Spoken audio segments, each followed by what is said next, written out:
Well, good morning and welcome to London and Sussex.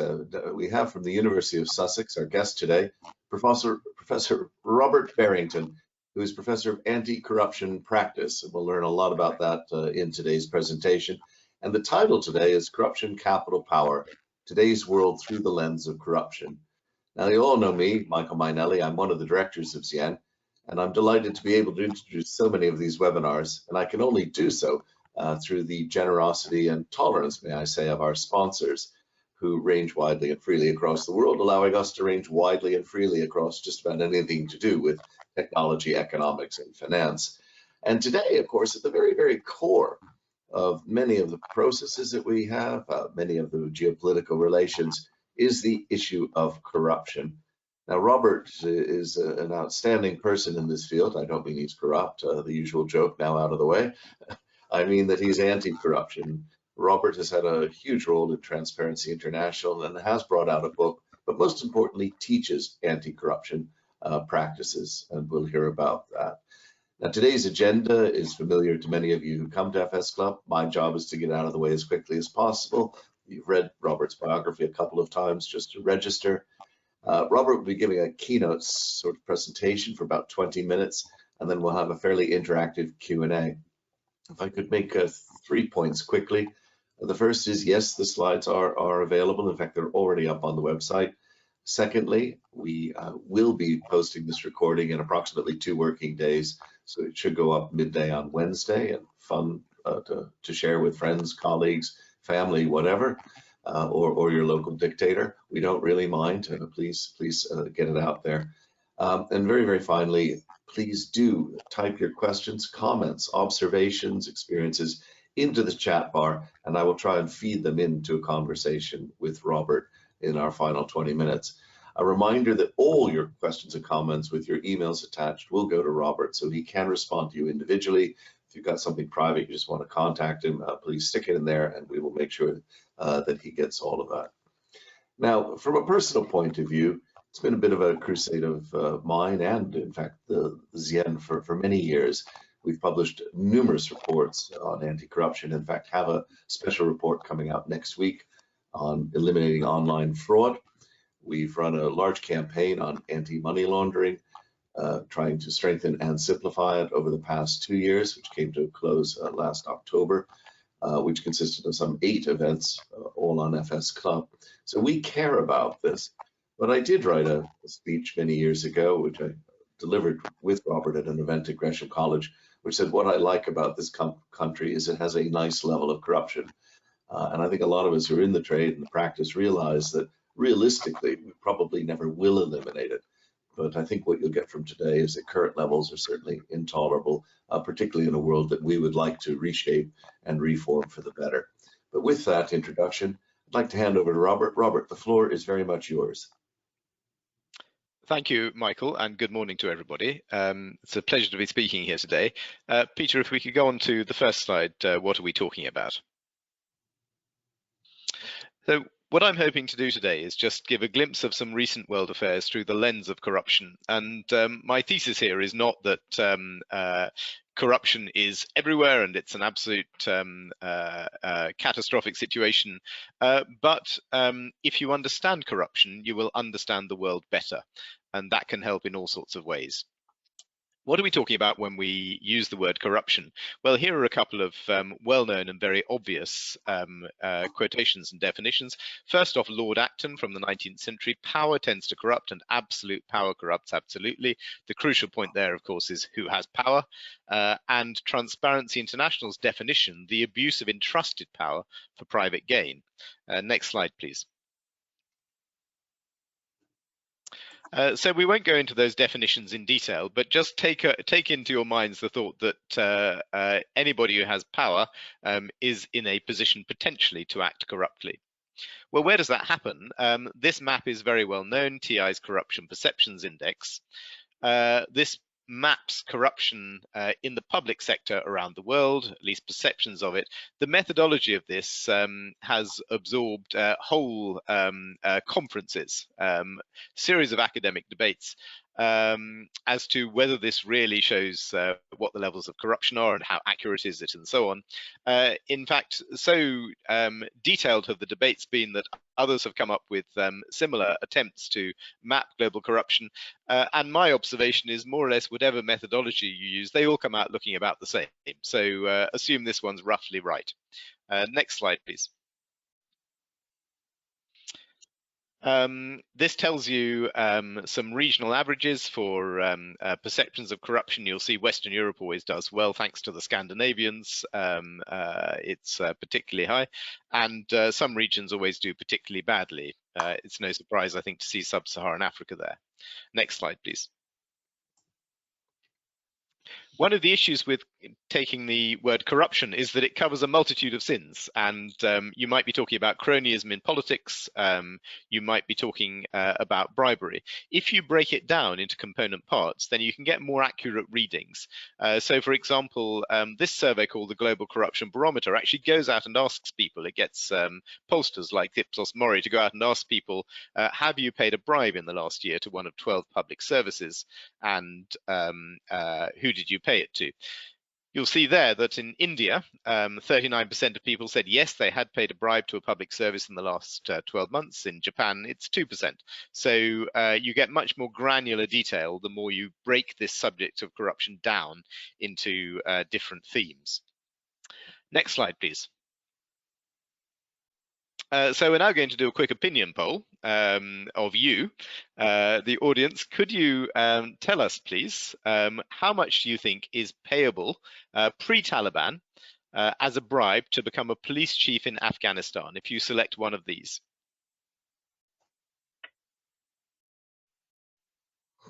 We're just seeing the numbers coming in, Robert. Almost over 3/4 have voted, so it'll be closing in just a second. Virtually all the audience has voted now, and we can show those results. And fascinating, an even split between 5 and 50, with only 12% at 100. Great. Well, that is indeed fascinating, because $100,000 is the correct answer. That is how much it cost pre-Taliban to pay a bribe to become a police chief in Afghanistan. On to the next slide. Right, and I got that one wrong, didn't I? 5.5.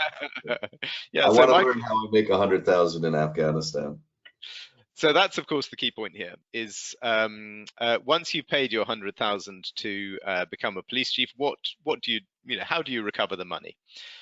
Well, to illustrate that, we're going to look at the fall of Mosul in 2014. You'll remember the city in Iraq that was suddenly taken over by ISIL, Islamic State, and seemed to be a great surprise to everybody. Defended by a notional army of 25,000 Iraqis and taken over by an insurgency of 1,500 Islamic State fighters. How on earth did that happen? Well, this is where we can apply the lens of corruption. The first thing you will see is that of the 25,000 notional soldiers, 15,000 were what we call ghost soldiers. They didn't exist, they were names on the roll. What happened to the 15,000 missing people whose names are there? Well, they never really existed. Their names were added to the rolls so that the commanders could take their salaries.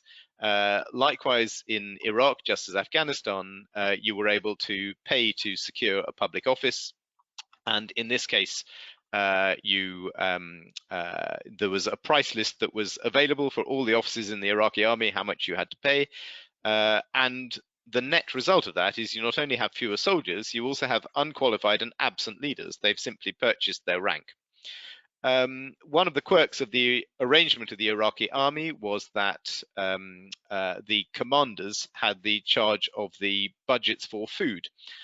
So that was another area in which you could rake off the money. You had underfed and disillusioned soldiers because they would often have to spend their own salaries on feeding themselves. And a third way in which, as a commander, you would recoup the money was you would take the equipment and sell it off. This meant, of course, that your remaining 10,000 soldiers out of 25 didn't have the right equipment.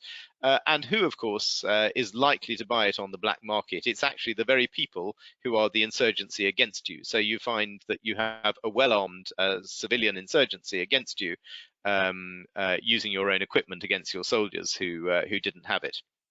Next slide, please.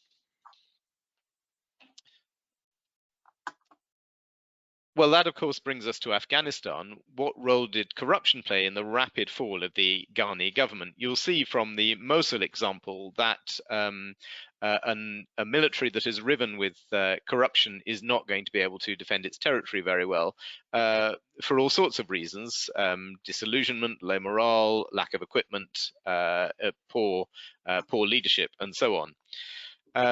Next slide, please. So applying the lens of corruption to Afghanistan, you can see that even at the time that the Taliban was sweeping its way through Afghanistan last summer, there was a lot of press coverage about the corruption within the military, operating in exactly the same way as we had seen previously in Mosul. Next slide, please. What was interesting here is that corruption analysts knew it was coming. This was really no surprise to corruption analysts. It was one of these examples of where, if you apply the lens of corruption, you get a very good reading of what's happening in the world that gives you a much more granular and accurate analytical picture. Interestingly, this wasn't external analysts to the US government. The US government very sensibly had set up a thing called SIGAR, the Special Inspector General for Afghanistan Reconstruction, which looked at what was happening in Afghan reconstruction throughout the period of the US presence. And time again, SIGAR, as it was called, said, look, corruption is going to be a problem. And at the very end, actually just before the Taliban swept through, it was saying corruption is a problem, and the ultimate point of failure isn't an insurgency, it's the weight of endemic corruption. Next slide, please. So in our very quick world tour today, we're now going to Ukraine. How do we apply this analysis to Ukraine?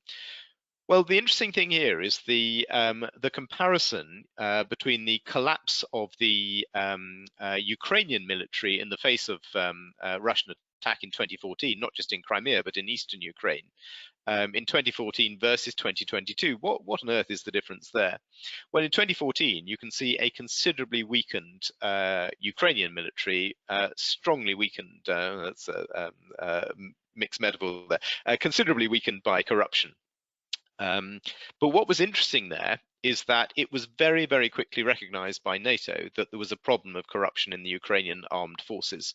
And that has been addressed in the 8 years since then. So the picture today is, it's not perfect, but you have a much better equipped, better trained, and more corruption-free, not entirely free, but more corruption-free Ukrainian military than you had in 2014. In Russia, by contrast, the situation has gone in reverse. So the corruption that already existed to quite a high level in the Russian military has got worse and worse in the last few years. And there are a number of examples about how this held back the Russian invasion in 2022. So these three examples, Afghanistan, Iraq, and Ukraine, exemplify, I think, if you apply the lens of corruption, you get a slightly different reading on world affairs and the likelihood of certain things happening and why and how they did happen. Next slide, please. So those are all, of course, happening in those red countries. But this map doesn't tell us everything, and that's really important. Let's look at something it doesn't tell us. Onto the next slide, please.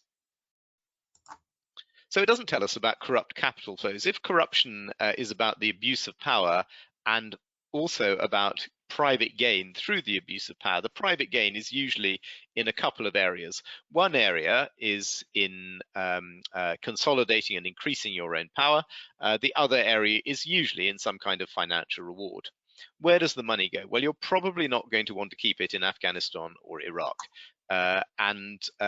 There is an index called the Financial Secrecy Index, with which you may be familiar, that looks at secrecy jurisdictions, as it's called. Now, there are all sorts of arguments about why secrecy and lack of transparency aren't direct proxies for corrupt capital flows.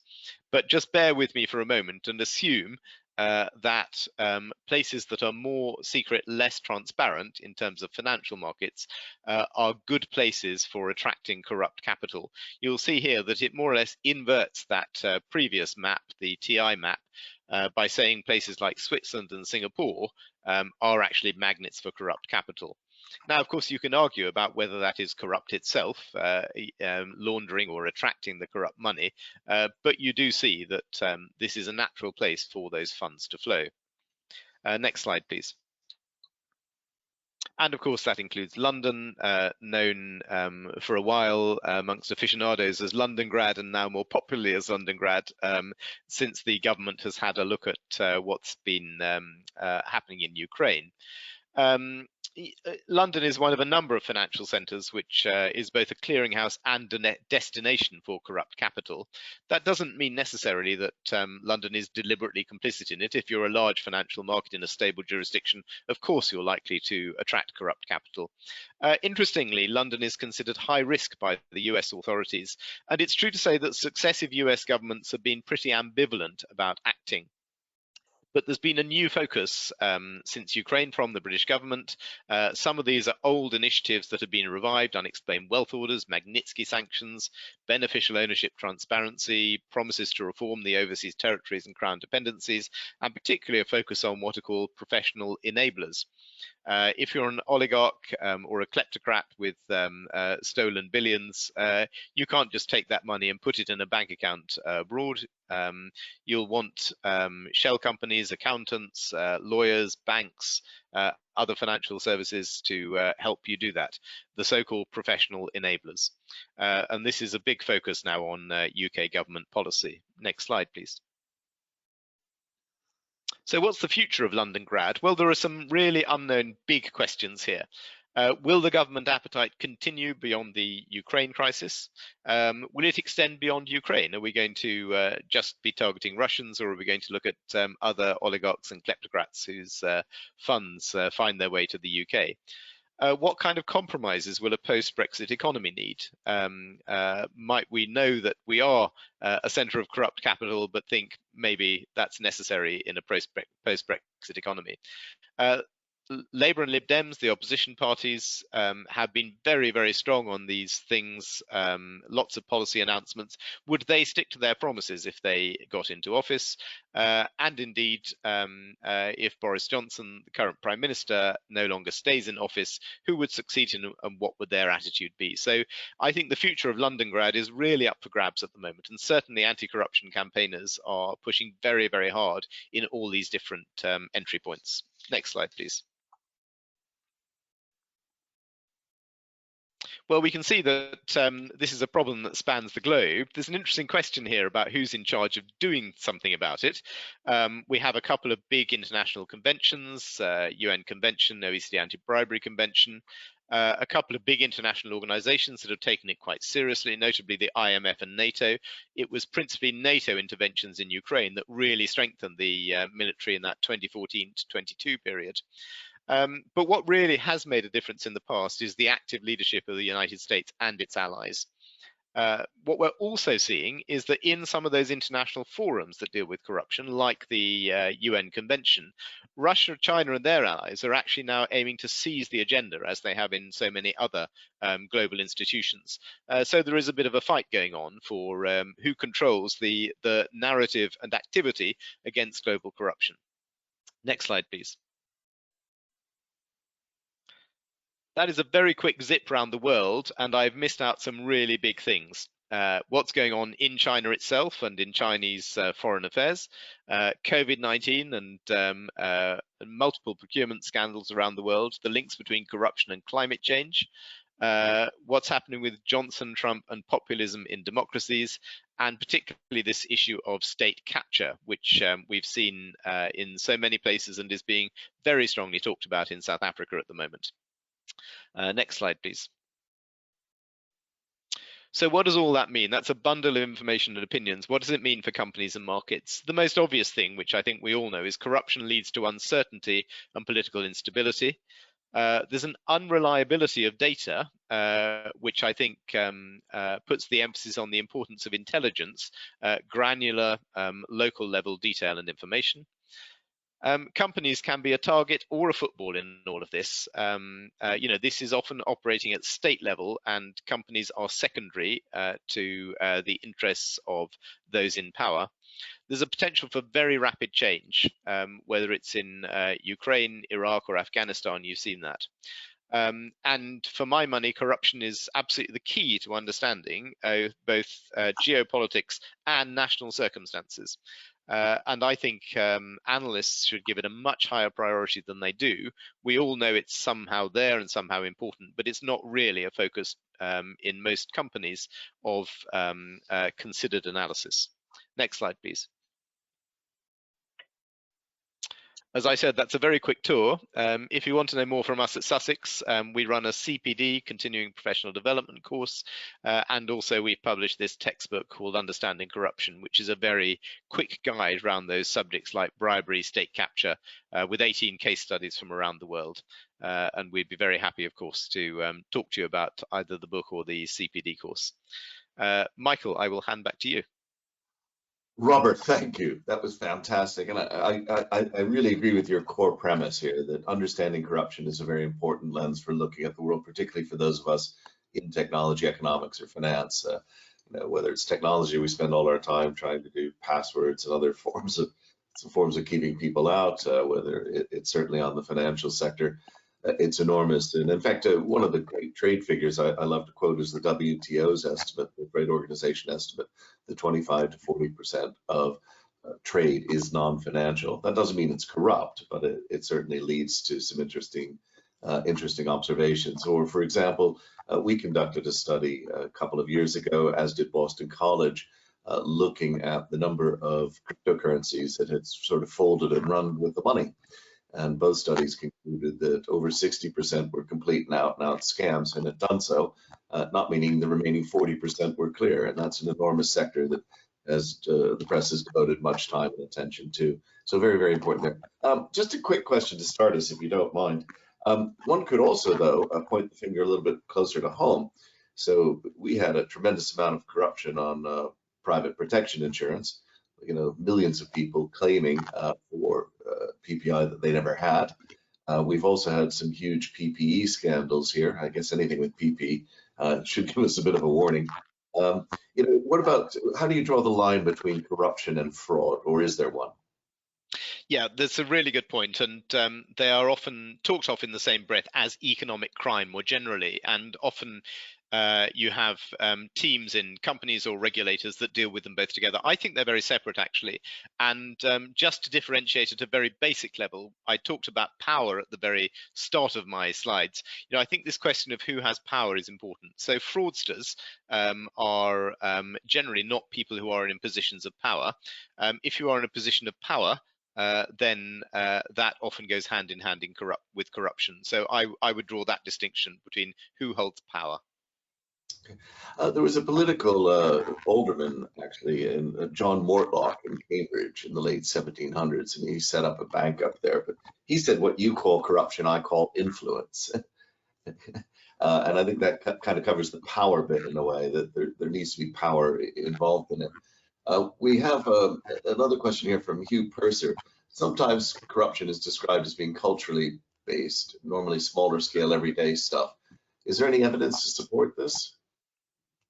Yeah, I mean, corruption scholars debate this time and time again. You know, in a way, this debate was a little bit neutralized in the early 2000s by the UN Convention Against Corruption, which gave a global set of standards effectively and said, you know, these cultural arguments don't really apply to the extent people were using them. But even despite that, you know, I think you can see that in some cultures, gift giving and appointing your friends to political positions and your family to political positions is the norm. And irrespective of what some UN convention says, you know, I think the very practical question is, what do you do if that is the norm? Now, it may be wrong according to standards of ethics and the UN convention. It may be considered corruption, but it happens. And I think the question, if you're a company operating in those markets, is how do I navigate that? I would say the best way to navigate it is, first of all, to understand it, and also understand what your obligations are under the law. For example, the Bribery Act is very unforgiving for small acts of bribery, other legislation around the world is a bit more forgiving. I would say the first point is understand it, both what's going on and what your obligations are. Yeah, there are interesting bits about the norms. Funnily enough, last Friday evening, I was having a drink with a friend who was deep into the mining trade and had done a lot of work in Zimbabwe. And he said, well, the great thing about Zimbabwe was they put the prices behind them. So there was the price for the license, and there was the price for the stamp, and the license was the government, and the stamp was the officials, and that was that. There were even some studies which were very popular to do around 2000, when we'd had a decade of Eastern Europe and the wall coming down. And it was interesting to see that people in Eastern Europe were demoralized about the scale of corruption, because beforehand it had been much more of a fixed price. If you wanted to get your driver's license, it cost this, and you knew it. Whereas now it was sort of highly variable, and you were always worried that you were getting cheated, which is sort of an interesting paradox there. Clive Bullen asks us a pointed question. You can dodge this if you wish. Is a married political leader getting his 2 girlfriends well-paid government work a good example of corruption? And what is the best response to something like this? Yeah, so I would apply the definition I used at the beginning, the abuse of entrusted power for private gain. What you're seeing in that hypothetical situation is an abuse of it. Well, first of all, there's entrusted power because you have a senior politician. You have the abuse of entrusted power because you're evading a proper recruitment process. The question is, do you have a private gain? So the individual who gets the job has a private gain, but are you, the person with entrusted power, getting a private gain? If the person in question is your girlfriend, then arguably you're getting the private gain as well. I think that seems to tick to me to tick all the boxes for abuse, entrusted power, and private gain. In terms of what's a suitable response, I think the thing that's worrying when you look at several democratic governments around the world that have this populist tinge to them is that the old responses by the system would have been a series of checks and balances, both in exposing the information in the first place and in doing something about it. Michael mentioned the word norms, and in corruption, certainly in institutions, organizations, and companies, you're often talking about norms. What is the norm of behavior that we're seeking to achieve here?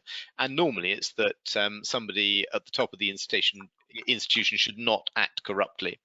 In order to achieve that, there are normally a number of checks and balances. Now, in society as a whole, that's things like the free media, independent judiciary.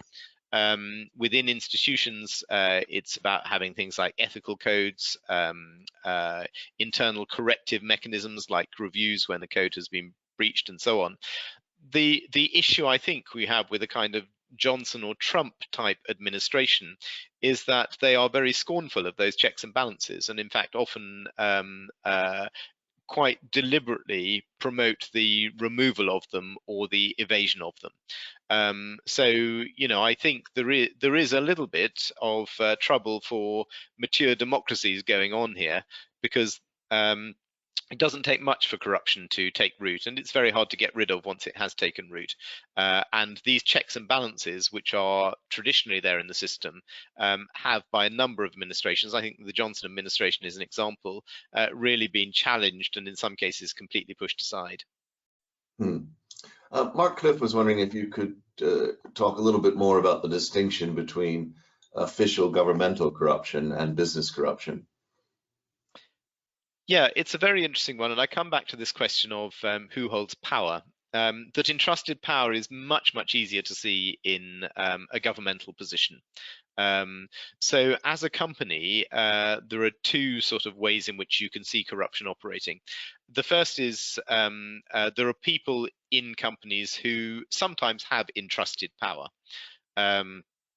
They might, so an example might be a mid-level manager who's in charge of procurement for a certain division. They've been entrusted power by the company, the shareholders, and so on. If they're giving contracts to their friends and getting a kickback, then they're abusing their entrusted power. So you can see, that there are ways in which the standard definition of corruption can be applied to companies. What you can also see is that where companies are interacting with government officials, and that happens a lot throughout the world, probably less in the UK than in many other countries, but in so many countries around the world, to do anything as a company, you need a lot of interaction with government officials in ways in which the government officials have a lot of discretionary power. So the interaction of by the companies means that you're in a situation in which you might be collusive in that government corruption. So the definition can apply both to corruption within companies, but also the way in which companies interface with holders of entrusted power in governmental positions. One of the things that is interesting when you do any of these sorts of studies on fraud or corruption, you find that international relations are core in many cases to getting these things together, whether it's offshore bank accounts or offshore payment systems, or even just having, if you take fraud in the UK online, most of it's being done from abroad, but often by British people. But the payment systems and the servers are located in areas that you can't do much about them. So that's kind of one bit. Sarah Wilson would like you to talk a little bit more, if you could, about the fight over controlling the anti-corruption agenda at the UN, because if we're going to embrace this, certainly having a stronger international framework would help. Yeah, so I mean, there are a couple of aspects to this. The first is for years and years, it was really an agenda driven by the US and the EU, but particularly by the US, getting in place things like the UN Convention, the OECD Anti-Bribery Convention. The US itself had traditionally, particularly in the area of bribery, some quite strong domestic legislation, the Foreign Corrupt Practices Act. And really until about 2016, it was all about how involved were the US and the UK in this agenda. From about 2016 onwards, and this is partly reflecting the US pulling back in the Trump era from so many international institutions, you saw not just that a vacuum was created, but actually others moved in to fill that vacuum. And you see it in a number of ways, in the sort of the quality of the delegations they put forward, in the way in which those delegations network with others to try and achieve their objectives. I'd particularly looked at an offshoot of the UN in Vienna called the International Anti-Corruption Academy, which quite surprisingly turned out to be funded mainly by Russian and Chinese money. Now, in one way, you should say, well, their money's as good as anybody else's if this is an academy teaching the anti-corruption agenda. But I think, when I put that together with the raised Russian representation in the OECD Anti-Bribery Working Group, in the attitude of China and Russia, and some allies, particularly Iran and Egypt, as it happens in the UN Convention, some of the policy positions being put forward were very antipathetic, I think, to the way in which most analysts say corruption should be tackled. I'll just give you a very simple example that there's an important scrutiny mechanism in lots of UN conventions, which is that external observers are allowed in to watch and to take part in some sessions. In the UN convention, they've been more or less excluded at the behest of the Russians and Chinese, putting together a group of allies. So it's become a very introverted process. The second thing I want to raise on this area is that there's a new phenomenon which is being talked about around the world, which is called strategic corruption, or the weaponization of corruption.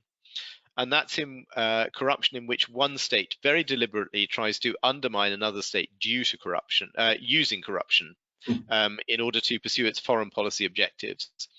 And the sort of poster child for this for the last few years has really been Russian intervention in Ukraine, pre-invasion, in which it was quite clear that Russia was using corruption as a foreign policy tool, very deliberately supporting corrupt politicians, promoting corrupt activities, undermining anti-corruption groups, and so on. And that phenomenon of strategic corruption, sometimes called corruption as statecraft, sometimes the weaponization of corruption, has been used most extensively by Russia and China. I have to say, you know, historically, looking back to the Cold War, I don't think the US, UK, and EU were entirely innocent of this.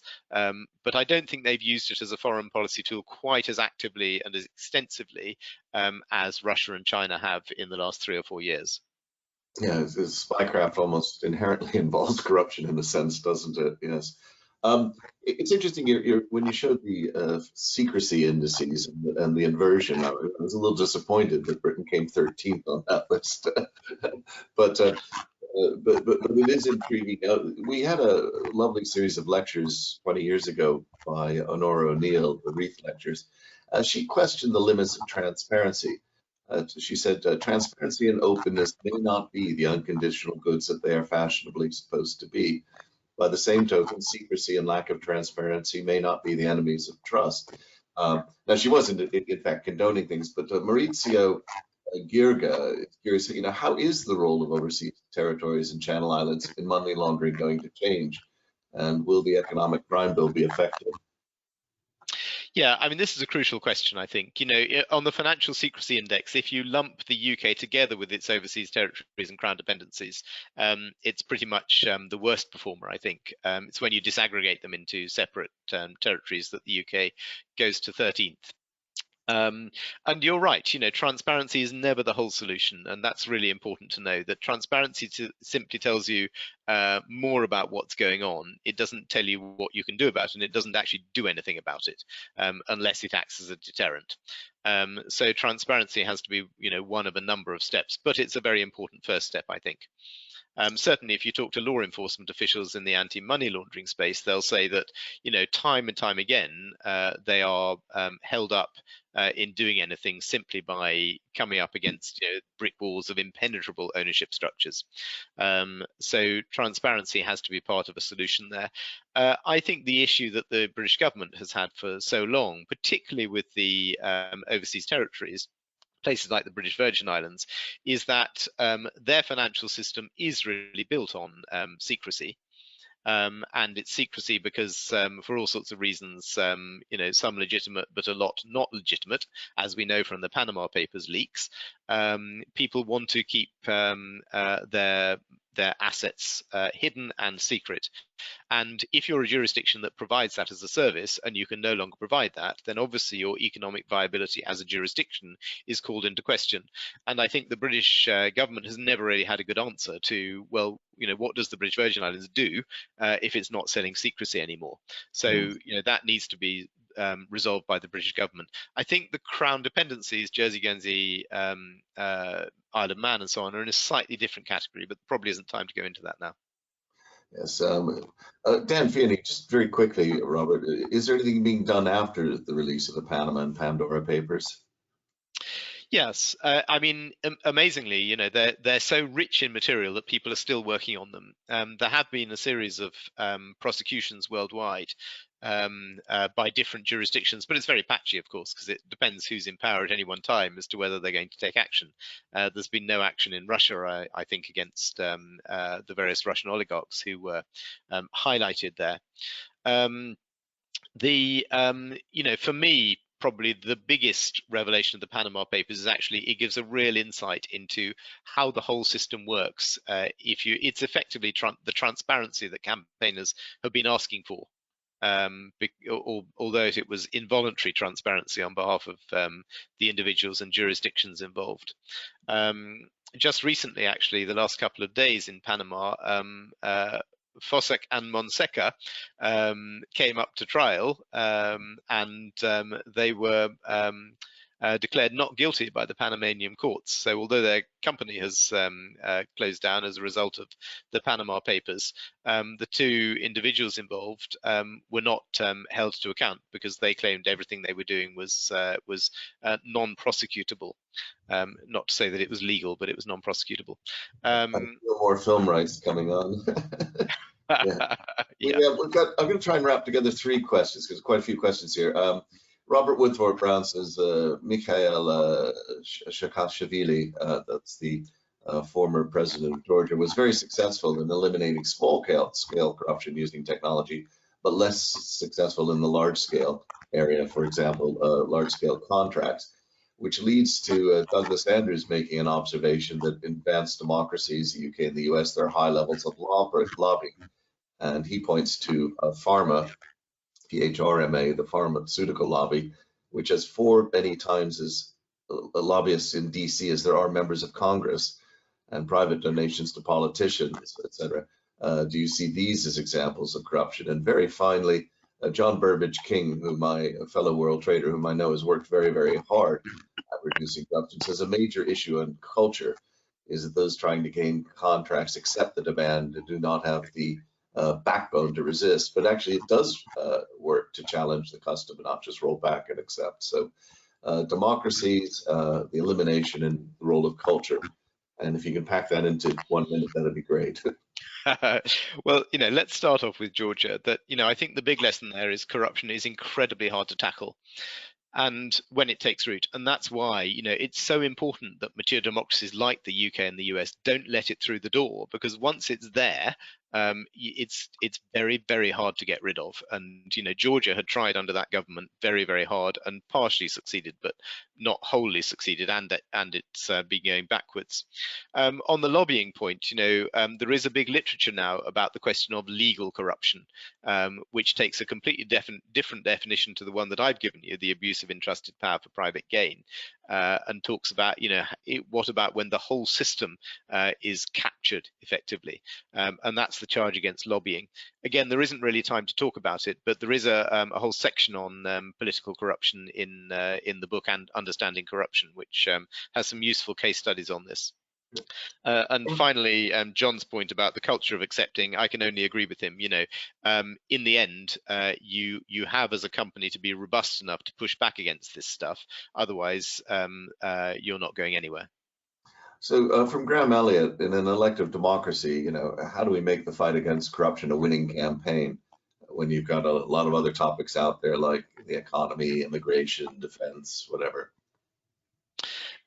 I would love to be able to answer that, but there is no answer. The observation is we can see what has happened, first of all, in democracies like Brazil, but subsequently in the US and the UK and others.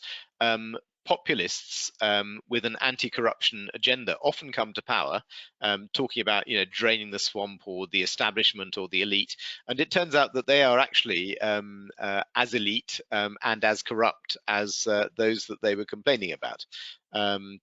So, I think there is a crisis of democracy and corruption around the world, exemplified by the UK and the US, but felt in many, many different jurisdictions. And we can see the problem at the moment. We don't have solutions, but to be optimistic to finish with, I think the starting point has to be a thorough and good understanding of the problem, and then you're more likely to find a solution. And a final question. We had a session about 18 months ago with Refinitiv on environmental crime.